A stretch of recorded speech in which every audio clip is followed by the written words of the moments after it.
Hey hey hey, annyeonghaseyo sineas. Salam sehat jasmani, rohani, dan dompet ya. Kalau dompetnya nggak sehat, ya kerja, bukan minta-minta.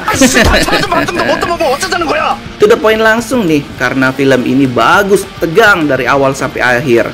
Sebagai pemanasan ya, warming up. Nih, coba kalian bayangin, apakah sanggup berada di posisi mobil terpasang bom, anak sekarat, diuber-uber polisi karena dikira teroris dan diminta tebusan lebih dari 3.000 miliar agar bomnya nggak meledak. Semua itu dalam waktu yang sama atau dalam satu waktu yang sama. Sedap nggak tuh? Kalau belum bisa bayangin, yuk ayolah kita bongkar sekarang juga filmnya. Klunuk-klunuk wusikat!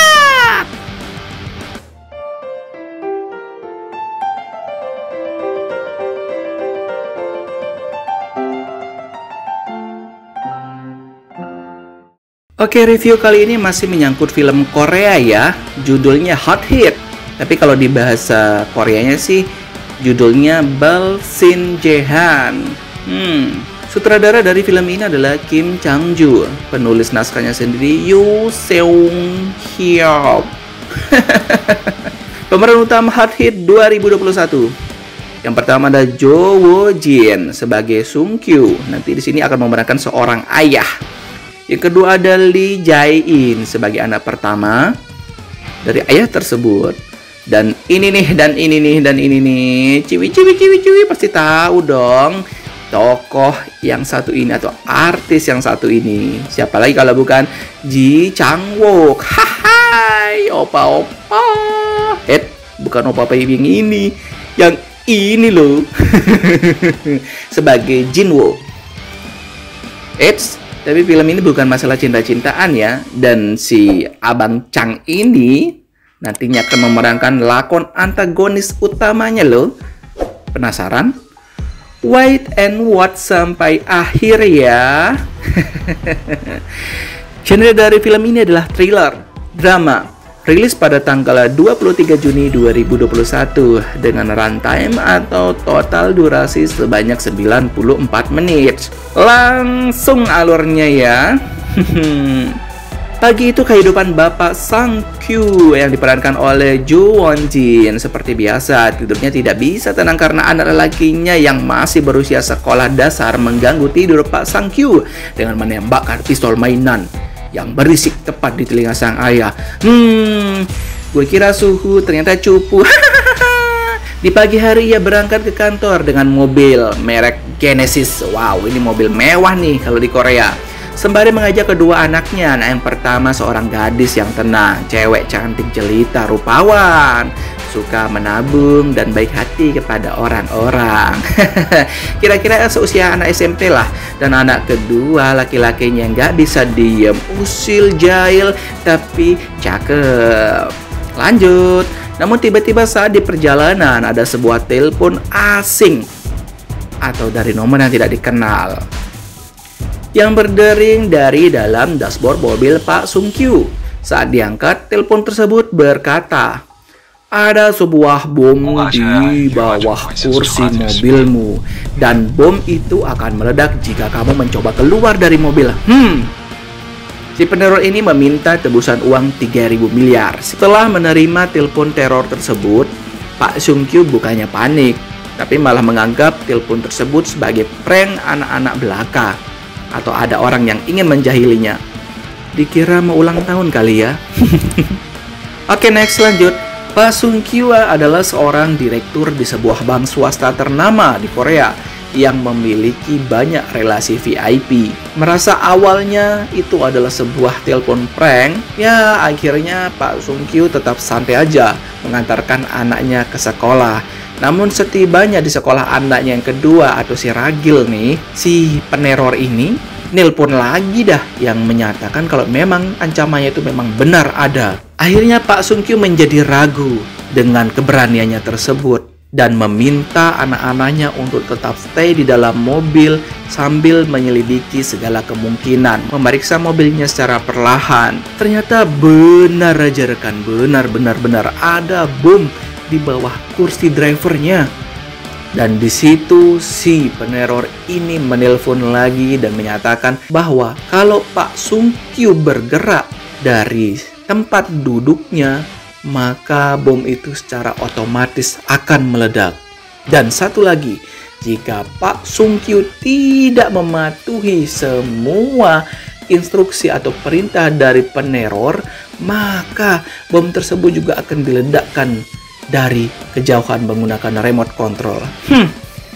Di sini nih sudah mulai panas. Ternyata si penjahat ini juga memasang bom dan meneror juga bawahan Pak Direktur atau wakil direkturnya sendiri. Si direktur dan juga wakil direktur ini akhirnya memutuskan untuk bertemu. Nah, ternyata setelah mereka bertemu tersebut, ada satu masalah nih, yaitu istri dari bawahannya Pak Direktur ini tidak mempercayai kalau di mobilnya ada bom dan meminta untuk segera keluar dari mobil tersebut karena sudah telat kerja.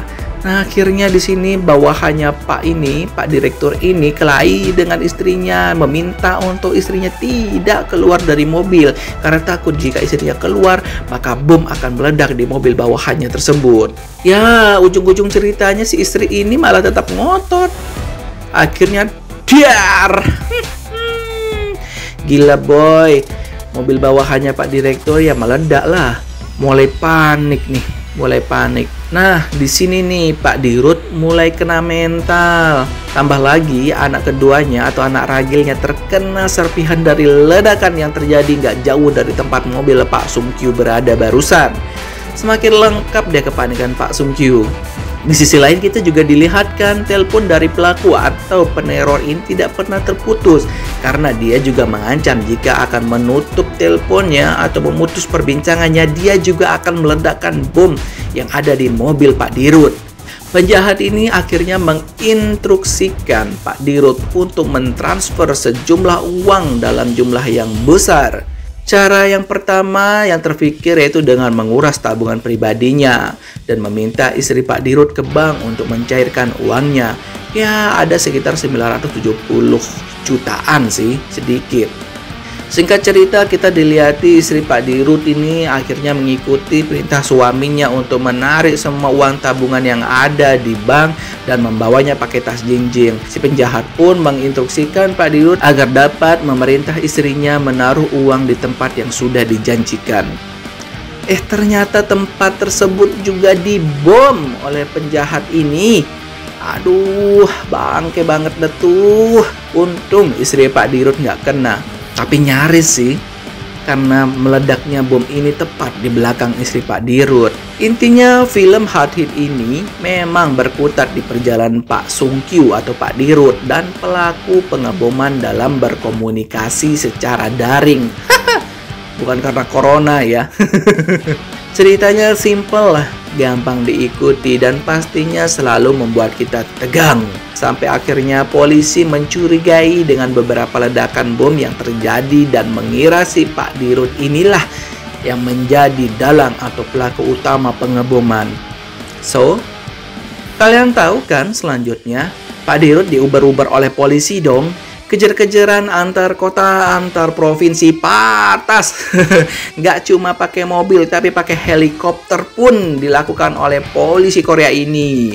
Sampai akhirnya Pak Dirut ini terpojokkan di alun-alun pantai dan dikepung oleh semua polisi. Setelah dikepung polisi, anggota J-Bom atau penjinak bom pun dikerahkan untuk menegosiasi Pak Dirut. Yang awalnya dikira seorang peneror atau yang melakukan kejahatan di balik semua bom-bom yang terjadi.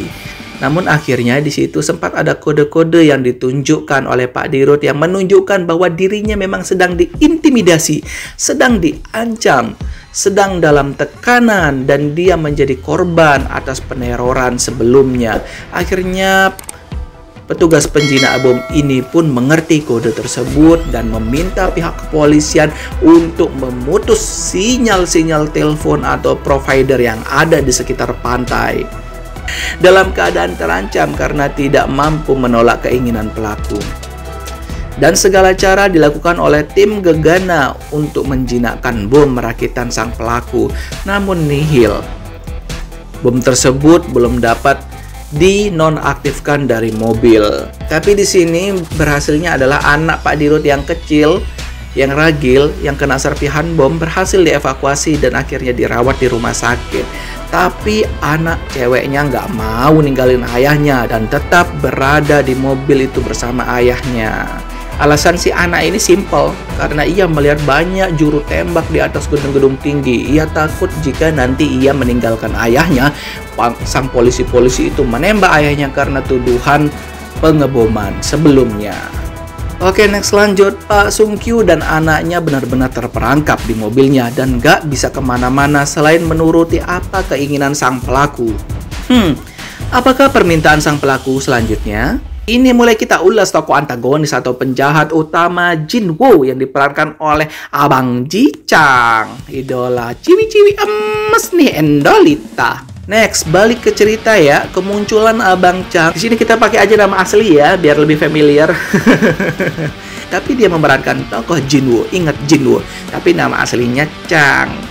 Dimulai saat dirinya mengaku kepada polisi sebagai adik Pak Dirut dan berniat mau bantu polisi untuk negosiasi dengan Dirut agar nggak ngeledaki bomnya. Anjir banget nggak tuh? Dia pandai bener buat alibi dan cerita palsu. Datang ke polisi, ngaku sebagai adik, dan ingin membantu negosiasi, padahal dia sendiri pelakunya. Singkat cerita, dia diizinkan menemui Pak Dirut oleh polisi. Kan kampret banget ya, segampang itu dia nyamar jadi adik. Setelah melewati brigade polisi, dia menemui Pak Dirut dan ngancam secara langsung dong, mengenali dirinya bahwa dia adalah pelaku di balik semua kejahatan itu. Intinya anak Pak Dirut yang cewek berhasil dievakuasi, tapi malah dibawa lari oleh penjahat yang diperankan oleh Abang I Chang ini. Hehehe.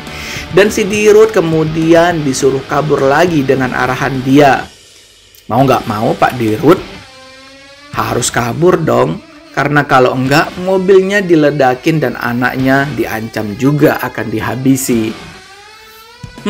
Alhasil sesuai instruksi Abang I Chang, Pak Dirut nekat untuk ngelawan polisi dan kabur kembali.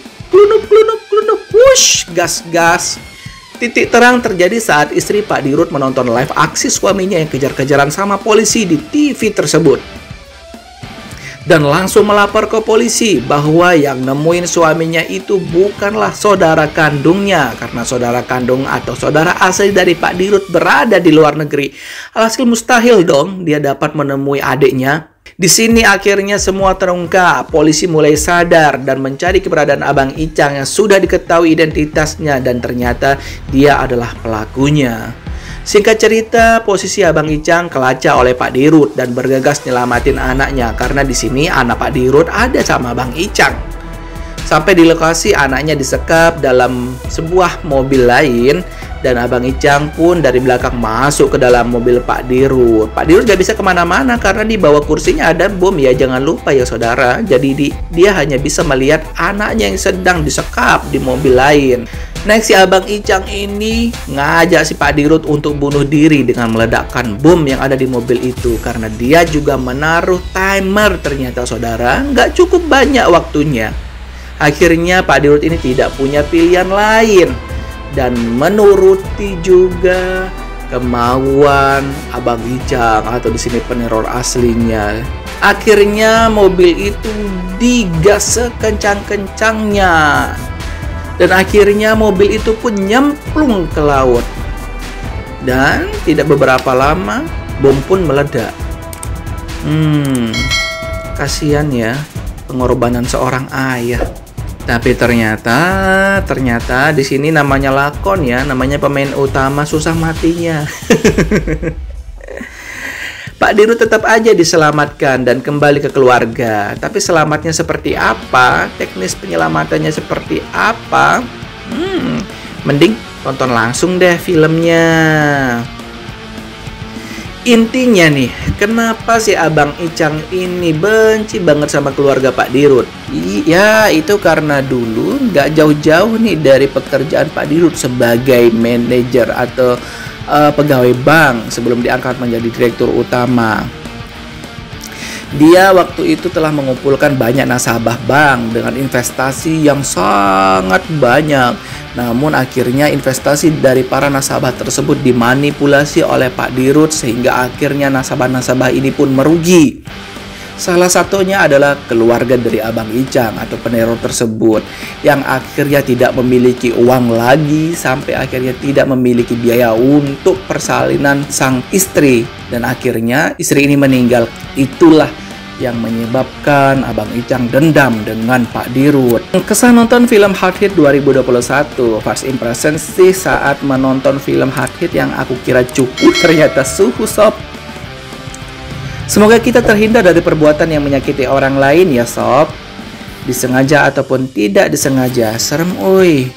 Rating pribadi 9 ya dari 10. Terima kasih atas ketegangannya. See you, bye-bye.